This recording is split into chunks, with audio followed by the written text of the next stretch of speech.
If you don't believe what I'm telling you, that's okay. You can do what the Israeli citizens done. And good luck. Hello YouTubers, Alaska Prepper here. Ladies and gentlemen, I have a video that I want to share with you of a sheriff that I believe heads like the National Sheriff's Organization, over 3,300 sheriffs in the United States of America, has to say about a trip that he took to Washington, D.C. to meet with the president, who never saw him because he didn't have time for him, but was able to meet with the FBI director and what he was told, what's going on within our nation and what we need to do to prepare. Because according to the FBI director, a red flag scenario is inevitable, meaning that it's not a matter of if, but when. So before we start, let me say thank you very much for every one of you that's joining in. If you want to support what I do, just please give this video a like, watch it all the way through.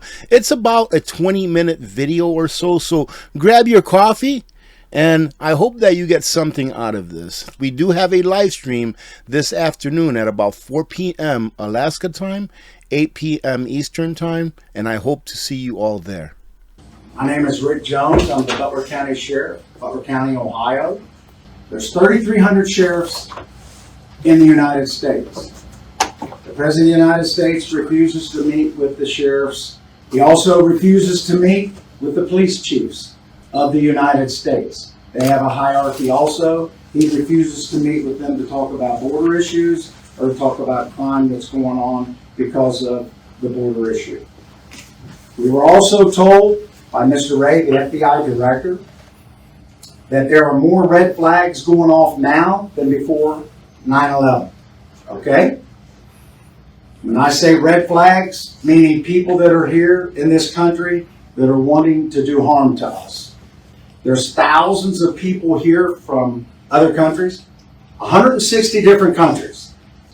And we were told by the FBI director, it's not a matter of if, it's a matter of when.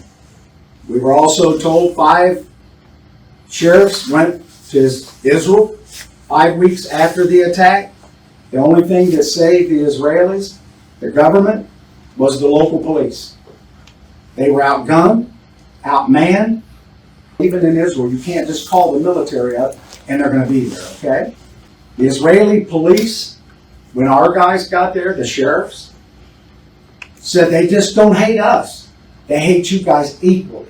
And the same people that trained them are the same people that train people to hate us.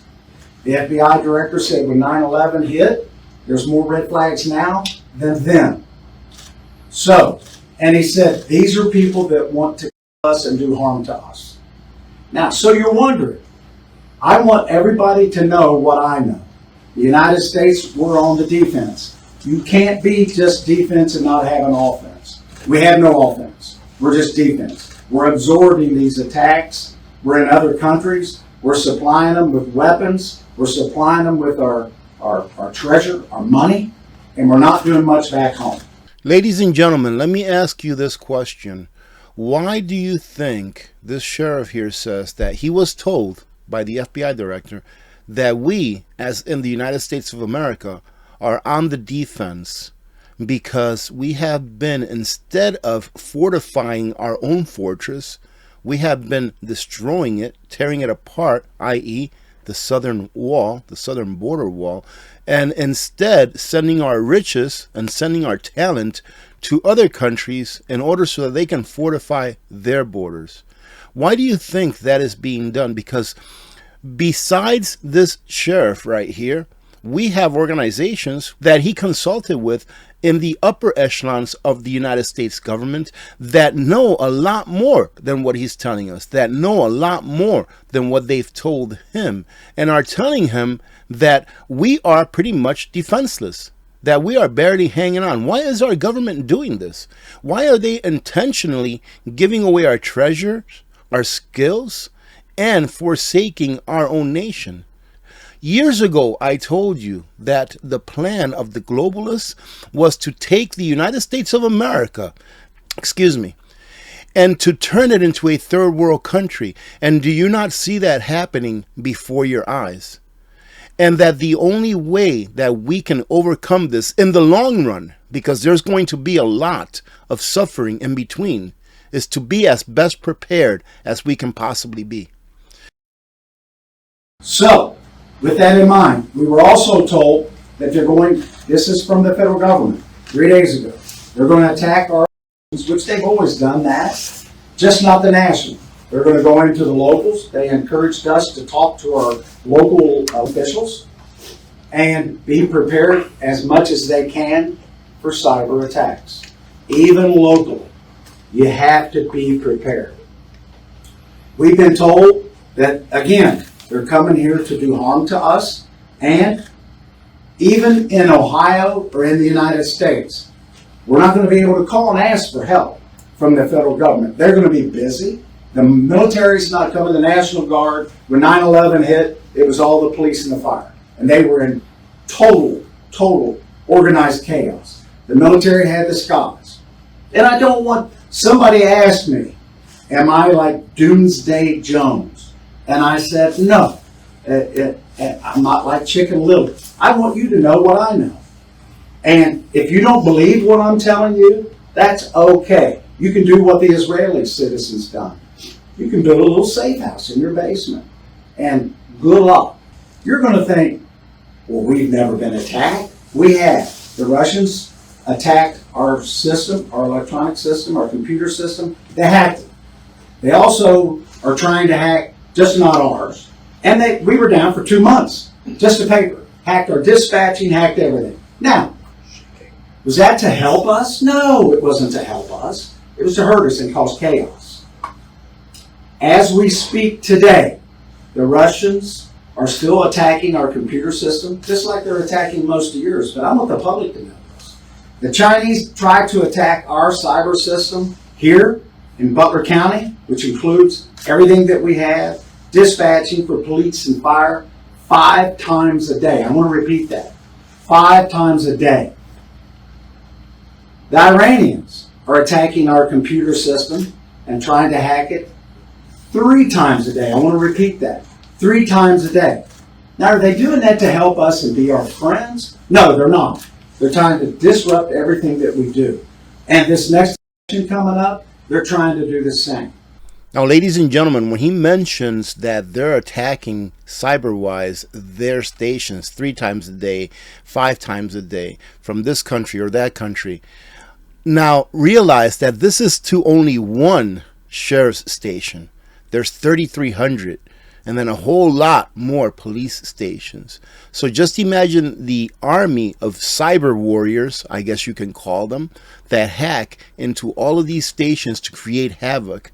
And now imagine the additional cyber warriors that they may have to attack our infrastructure, like our electrical grid, our water utilities, etc.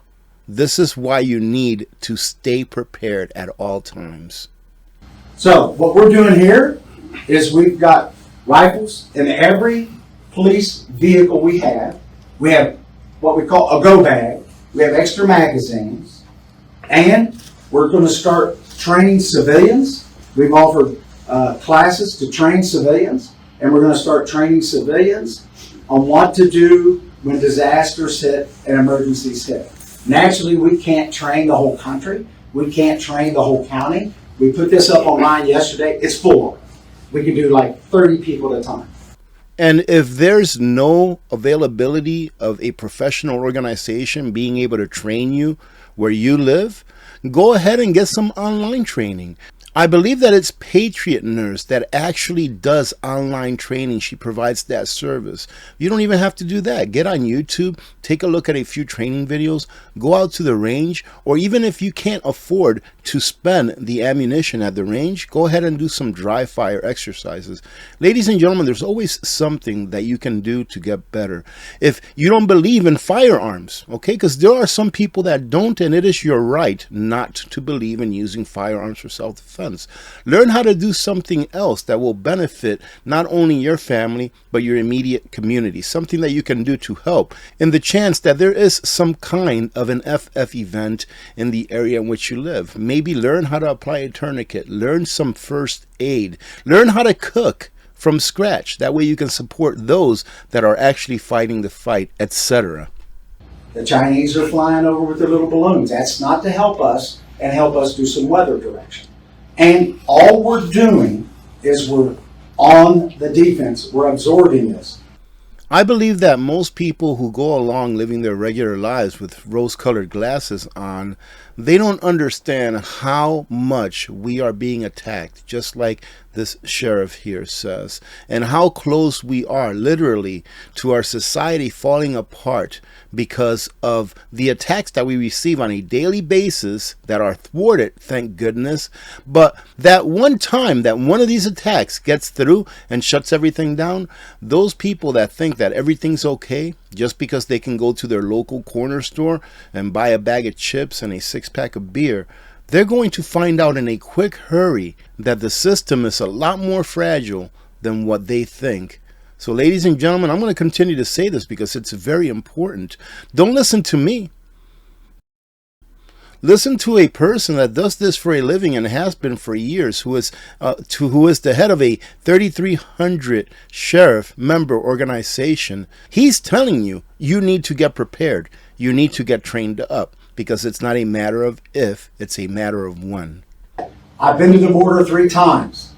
People are not just turning themselves in. They're actually called gotaways. And some of them are getting through with backpacks and packs. Now, are they bringing groceries with them? We don't think so. We believe the ones that don't want to get caught, there's a reason for that. We believe they're a good, strong possibility they're bringing something here to cause us harm. You have to believe that. China has safe houses in every state in the United States. He said that China has safe houses in every state of the United States. And do you think that it's only China that has safe houses in every one of our states, with the border being as open as it has been for as many years as it has been? And now, if you're still here and you haven't really believed that we are due for a big attack, maybe not today or tomorrow, but when they're ready, do you now think that it's more plausible that any of these faux nations that do not like not only we the people, but our government? I think it's our government that they don't like the most. But how do you get to a government? The same way that our government gets to other governments. Sanctions, right? A way of getting to the government is by first getting to the people by sanctions. Well, being that all of these other nations, they can't really sanction the United States of America. I guess China probably could. But the other nations that really don't like us, they can't really sanction us. So what do? They have safe houses, they have sleeper cells within our nation, so that when they're given the order to create as much havoc and chaos as possible, that they will execute that order, ladies and gentlemen. And this is why, again, we need to be prepared for the eventuality of what is about to happen here in our nation. They are here more than likely to try and disturb our next presidential contest. Right? I don't think YouTube likes that E word, but they're here to try to disturb our next presidential contest. Why? In my opinion, my humble opinion, is because they know that if Orange Man Bad gets in, things will be a lot different. Meaning that we will be a lot better off and not be giving away our nation the way that we're giving it away now under this administration. But I digress. You remember the statistics that I gave you here a few videos back about how many Americans are losing their lives due to overdoses of, I believe it's fentanyl that is called. Well, listen to this. I remember I said it was about 110,000 a year. 5,000 people die a year in Ohio, fentanyl poison. 100,000 die a year in the United States. Our government is doing nothing to stop it. We're on the defense. The question was, what would I talk to the president about if I had an opportunity to meet with him? I would ask him to please close our borders. All right, ladies and gentlemen, I'm going to go ahead and leave it at that, because I believe that anything that this sheriff or any other good-willed law enforcement officer amongst the United States of America asks this administration is going to go on deaf ears. Why? Because this is the fact of the matter. This administration was put in place in order to destroy the United States of America. Our turn is over. Not according to us here in the United States. All right? Stop getting triggered, ladies and gentlemen. Like I said, not by us here in the United States, but by these globalists that have all of this money. I'm going to go ahead and finish it off with a little bit of a rant. And for some of you, you may think it's a rant, but I want to explain to you what it is that has caused the downfall of the United States of America thus far. We will always have a chance to get out of this because we still have a lot of good patriots that live here in the United States that still love this country. All right, ladies and gentlemen, but the real downfall of this nation is two things. In my opinion, I'm not a geopolitical expert or anything like that, but it's simple stuff. Number one, it's finances, right? Any home that lets its finances go to heck is going to have to claim bankruptcy, right? So if you go to a house where they make $40,000 a year, but they spend $80,000 a year, eventually, what do you think is going to happen? Same thing with the finances of a nation. But more importantly, ladies and gentlemen, is morals. When the morals of a home goes downhill, then you have a home that is in chaos. Same thing with a nation. When the morals of a nation as a whole goes downhill, then that nation with bad morals and with bad finances, two of the pillars that I believe are the most important in the foundation of government, finances and morals. When those things go away, that foundation will turn into sand and it will soon crumble. And that's what you see happening to these United States of America now. It's that it's crumbling from within. And in order to finish it off, in order to give it that final blow, you know, this administration was put in place in order to finish destroying us. You don't have to believe that if you don't want to, but all you have to do is open your eyes.